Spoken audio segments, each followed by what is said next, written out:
After Yamāmah, the battlefield fell silent, but Medina did not. Hundreds of the Qur'an were gone, the men who carried the Qur'an not on pages, but in their hearts. For the first time, revelation itself was at risk. If more were lost, what would happen to the words that had changed the world?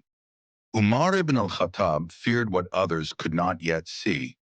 He stood before the caliph and said, "If we do not gather the Qur'an now, it may be lost forever." Abu Bakr froze.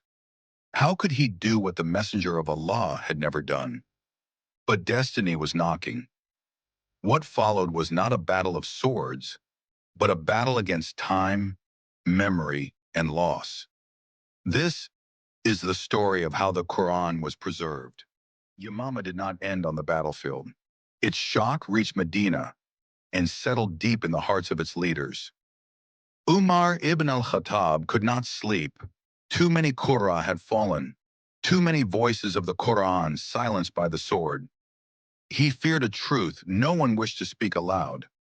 If more battles came, if more memorizers were lost, parts of the Qur'an could disappear with them.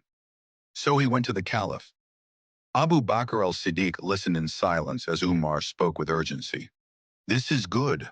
By Allah, it is good." But Abu Bakr recoiled. "How can I do something the messenger of Allah did not do?" The words hung heavy between them. Innovation or preservation. One feared changing the prophet's path. The other feared losing revelation itself. And in that tension, between caution and responsibility, history held its breath. When Abu Bakr's heart finally opened to the truth of the matter, he did not act alone. He summoned Zayd ibn Thābit, young in years but unmatched in trust, intellect, and precision. Zayd had been a scribe of revelation. He had written the Qur'an as it descended upon the messenger of Allah. Peace and blessings be upon him. Now he stood before the caliph and before Umar. Abu Bakr spoke gently, but his words carried the weight of the ummah. "You are a young man of sound mind. We trust you. Gather the Qur'an." Zayd froze.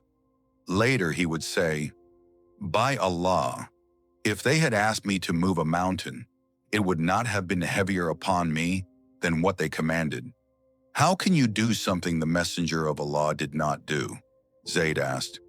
Abu Bakr replied, "By Allah, it is good."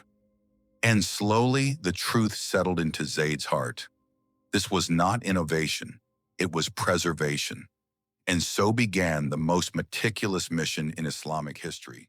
Zayd ibn Thābit did not work alone, and he did not work carelessly.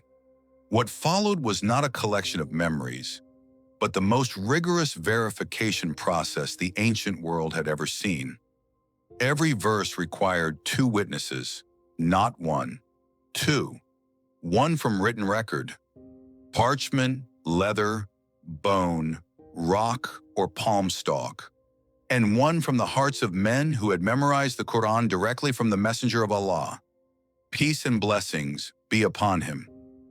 No verse was accepted unless both stood together. Zayd moved from house to house, from companion to companion, gathering fragments scattered across Medina. Some verses were found written on shoulder blades, others on scraps of leather, others preserved only in memory until they were verified by more than 1 witness. Nothing was rushed, nothing was assumed. Even Zayd himself, though a memorizer, did not accept his own memory alone. This was not innovation, it was preservation by proof. And slowly, from fragments and voices, the Qur'an was gathered into one unified record. Days turned into weeks, weeks into months. Zayd ibn Thābit labored without rest, verifying, comparing, confirming, until every verse stood firm upon proof. And then, the work was finished. The Qur'an, no longer scattered across bone and leather, no longer carried only in memory, now stood unified. Zayd carried the compiled pages to Abu Bakr al-Ṣiddiq. The Khalifa held them carefully, as one would hold a fragile flame that must never be extinguished. No celebration echoed through Medina, no proclamation was made, only silence and gratitude. The first mushaf was complete, and with it, the words of Allah were secured for generations yet unborn. The Qur'an was preserved, but the burden of leadership remained.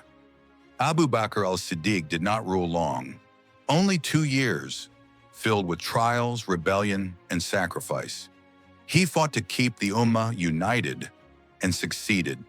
When illness overtook him, he knew the trust could not be left to chance.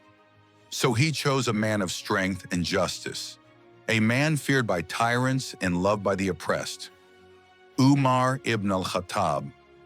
After Abu Bakr's passing, the mantle would pass, not as a crown, but as a responsibility before God. And after Umar would come Uthman, then Ali. Each caliph tested in a different way, each era carrying the weight of prophecy. The Qur'an was secured. Now the Ummah would be tested.